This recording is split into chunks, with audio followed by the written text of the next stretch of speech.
માં ધોરણ 8 માં એક ચલ સુરેખ સમીકરણનો દાખલા ગણીશું. તો તેની સૂચના વાંચીશું. નીચે આપેલા સમીકરણનો ઉકેલ મેળવો અને જવાબ ચકાસો. આપણે સમીકરણનો ઉકેલ તો મેળવવાનો જ છે, સાથે જવાબને પણ ચકાસવાના છે. હવે આપણે પહેલી રકમ જોઈએ. સ્વાધ્યાય 2.1 ની પહેલી રકમ 3x twice x plus 18. હવે પહેલા આપણે શું કરવાનું છે કે જે ચલવાળા પદો છે એને સાથે કરવાના છે અને જે અચલ પદો છે એને સાથે કરવાના છે. અચલ પદોને અને ચલ પદોને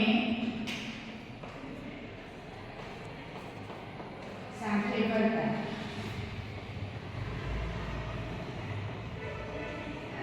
અહીં 3x અને twice x એ ચલ પદો કહેવાય અને 18 એ અચલ પદો છે. હવે = 3x. અહીં જમણી બાજુ જે twice x છે એ પ્લસ છે અને એને ડાબી બાજુ લાવતા માઈનસ થઈ જશે. = 18. હવે 3x - twice x નો જવાબ આપણો x આવશે. x = 18. હવે આપણે x ની વેલ્યુ અહીં શોધી કાઢી છે, પરંતુ આપણને પૂછેલું છે કે જવાબ ચકાસો. એટલે x = 18 એને આપણે સમીકરણની અંદર મૂકીશું. હવે 3x એ ડાબી બાજુનું સમીકરણ છે અને twice x plus 18 જમણી બાજુ છે. તો ડાબી બાજુ બરાબર 3x. 3x માં x ની કિંમત આપણે અહીં 18 મળી છે. 18 × 3 આપણો જવાબ આવશે 54. હવે જમણી બાજુ બરાબર twice x plus 18 છે. જમા મીન્સ જમણી બાજુ twice x plus 18. અહીં x ની કિંમત આપણે 18 મૂકવાની છે plus 18. 2 × 18 = 36 plus 18. 36 plus 18 = 54. અહીં તમે જોઈ શકો છો કે ડાબી બાજુ બરાબર 54 જવાબ આવે છે અને જમણી બાજુ બરાબર પણ 54 જવાબ આવે છે. એટલે આ માટે આપણો જવાબ સાચો છે.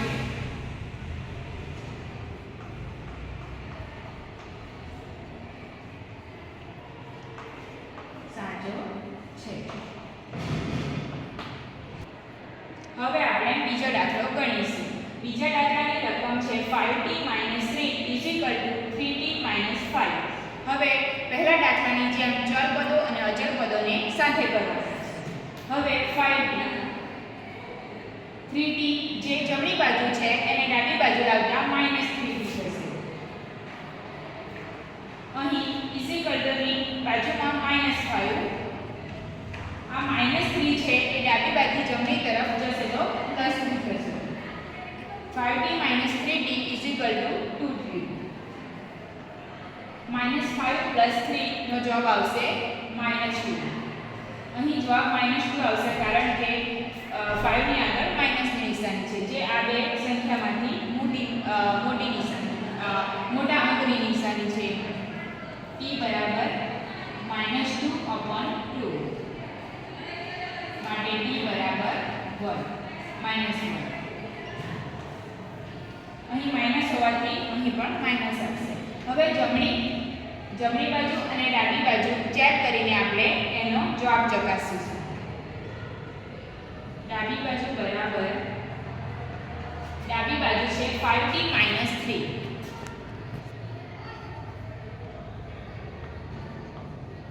t ની વેલ્યુ આપણી -1 આવી.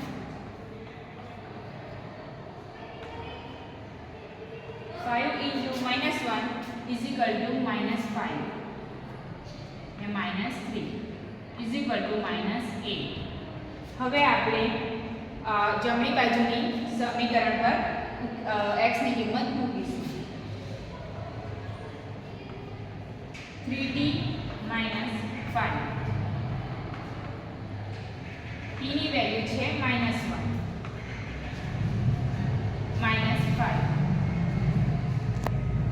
3 × -1 = -3 -5. Is equal to -8. તમે જોઈ શકો છો કે ડાબી બાજુ પણ -8 જવાબ આવે છે અને જમણી બાજુમાં x ની કિંમત મૂકતા -8 આવે છે. માટે આપણો જવાબ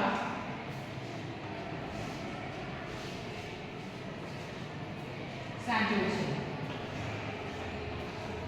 જો ડાબી બાજુ હવે આપણે ત્રીજા નંબરનો દાખલો કરીશું. ત્રીજા નંબરના દાખલાની રકમ છે 5x + 9 = 5 + 3x.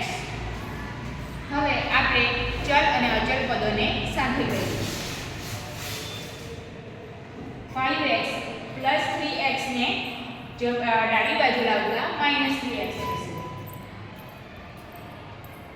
5 નીચે 5 લખીશું અને +9 ને જમણી બાજુ લઈ જતા -9 થશે. 5x - 3x = 5x = 5 - 9 એટલે 4 આવશે. પરંતુ 9 ની સામે માઈનસ નિશાન છે, જે આ બે અંકમાં મોટી સંખ્યા છે એટલે અહીં -4 આવશે. x = -4/2. x બરાબર 2 અહીં ઉડી જશે એટલે અહીં 2 રહેશે એટલે x બરાબર -2 આવશે. હવે આપણે x ની વેલ્યુ સમીકરણમાં મૂકીશું. ડાબી બાજુનું સમીકરણ છે 5x + 9.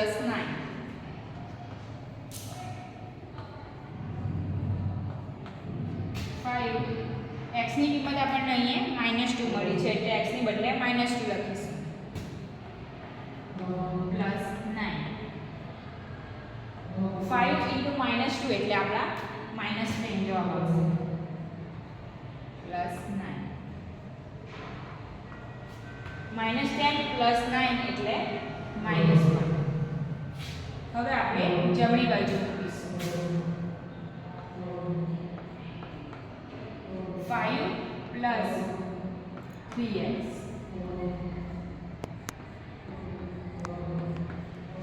x ની જગ્યાએ -2 મૂકીશું. 3 × -2 આપણો જવાબ આવશે -6. અહીં આપણો એક જવાબ આવશે, પરંતુ અહીં 6 જે એની સામે માઈનસ છે એટલે -1.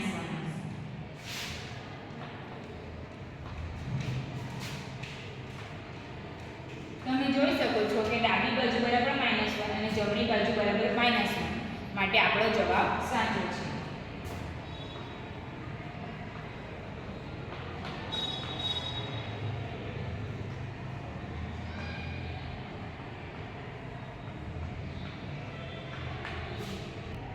હવે આપણે ચોથા નંબરનો દાખલો ગણીશું. ચોથા નંબરના દાખલાની રકમ છે 4z + 3 = 6 + 5z.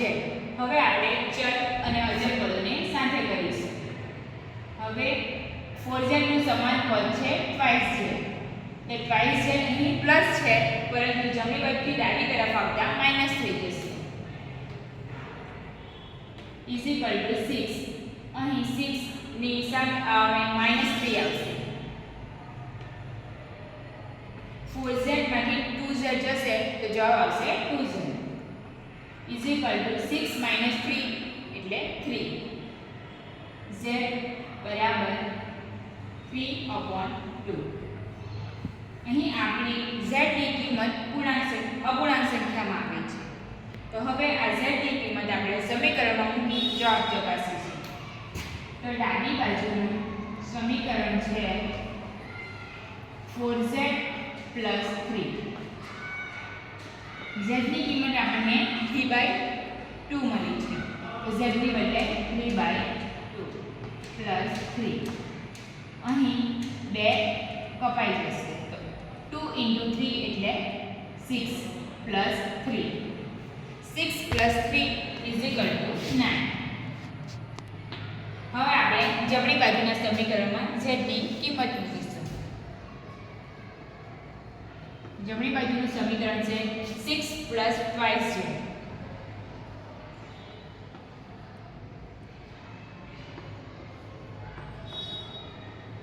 z ની વેલ્યુ છે 3/2.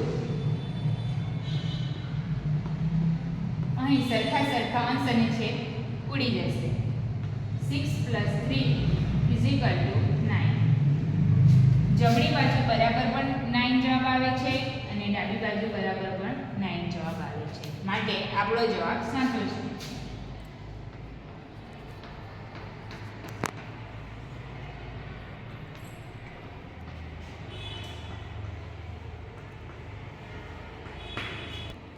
હવે આપણે રકમ 5 માં જોઈશું twice x - 1 = 14 - x.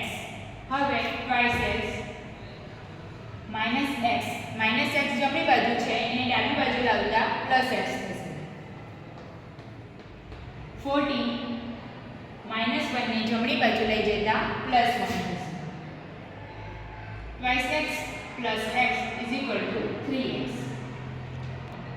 = 14 + 1 = 50. x = 50/3. x ની વેલ્યુ આપણને 15/3 = 5. હવે જે x = 5 મળ્યું એને આપણે સમીકરણમાં મૂકીને જવાબ ચેક કરીશું. જમણી બાજુ બરાબર આપણું સમીકરણ છે twice x - 1. x ની વેલ્યુ આપણને 5 મળી છે તો 5x ની જગ્યા પર 5 મૂકીશું. 2 × 5 = 10 -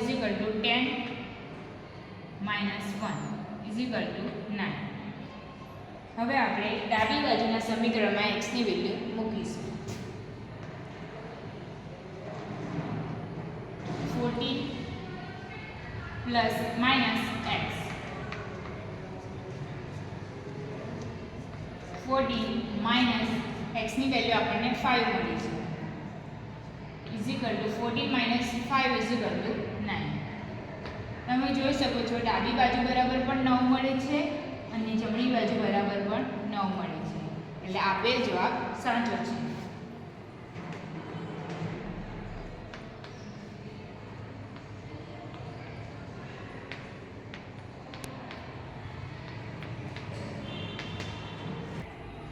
વિદ્યાર્થી મિત્રો, હવે આપણે છઠ્ઠા રકમ દાખલો કરીશું. છઠ્ઠા દાખલાની રકમ છે 8x + 4 = 3 x - 1/7. હવે આપણે પહેલા આ સમીકરણને સાદું રૂપ આપીશું. તો આ સમીકરણ as usual નીચે લખીશું.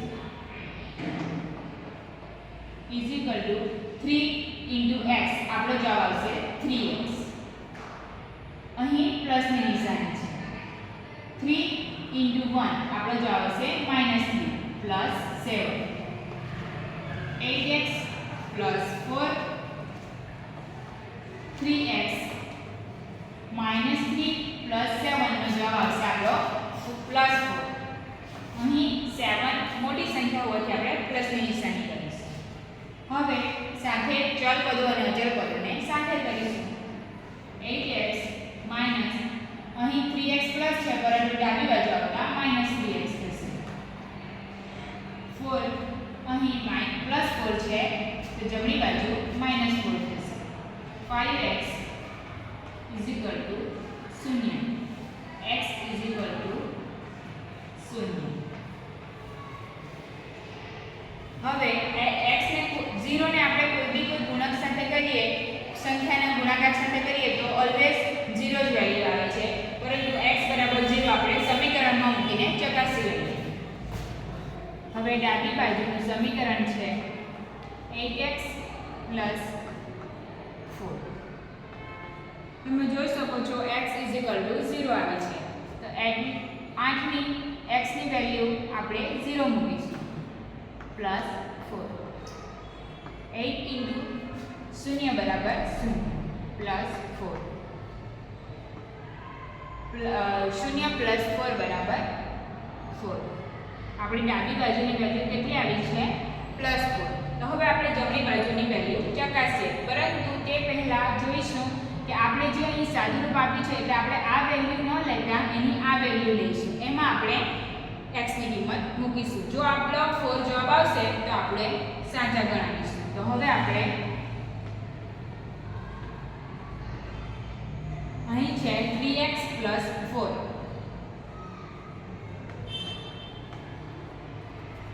x ની વેલ્યુ આપણી શું છે અહીં 0 છે, તો આપણે જમણી બાજુ પણ x ની વેલ્યુ 0 મૂકીશું. હવે 3 × 0 કેટલો જવાબ આવશે આપણો 0 + 4.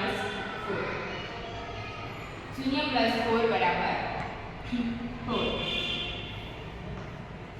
જો ડાબી બાજુ બરાબર +4 આવી, જમણી બાજુ બરાબર પણ +4 આવી, તો આપણો જવાબ સાચો છે.